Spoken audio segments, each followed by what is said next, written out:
এই ছেলে, সমস্যা কি তোমার? হ্যাঁ, আমার আবার কি সমস্যা হবে? তুমি কালকে আমাকে কথা দিছিল না যে কালকে ঘটনাটা তুমি কাউকে বলবে না? আজকে কেন পুরো ক্যাম্পাসে তুমি বদনাম ছড়িয়ে বেড়াচ্ছ আমার নামে? আমি তো কোনো কাউকে বলিনি। আমি ব্যাপারটা দেখে নিব। শুন না, আগামী পরশুদিন না আমাদের একটা দাওয়াত আছে। কিসের দাওয়াত? সুন্নতে খাতুন, কার সুন্নতে খাতনা? আমার এক বান্ধবীর ছোট ছিল। তোমার আবার কোন বান্ধবী ছোট ছিল? তুই তাকে চিনবি না, ফেসবুকের মাধ্যমে পুরো চিনিস।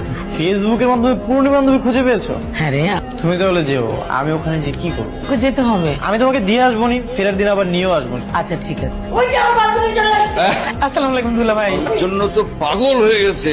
কখন রেহানা আসবে? এই জন্য তো তাড়াতাড়ি চলে আসলাম দুলা ভাই। এটা কে, তোমার ছেলে নাকি? হ্যাঁ। বড় হয়ে গেছে তো। আচ্ছা মা, তুমি তাহলে থাকো, আমি যাই, পরশু এসে তোমাকে নিয়ে যাবো। কত বড় হয়ে গেছি, সেই ছোটবেলায় একটু দেখেছি। বাবা, অনুষ্ঠান শেষ না করে তোমার যাওয়া হবে না। ঠিক আছে আঙ্কেল, আপনি যেহেতু এত করে বলতেছেন আমি থাকবো। বাহ, তোমাকে সাইজে তো বেশ সুন্দর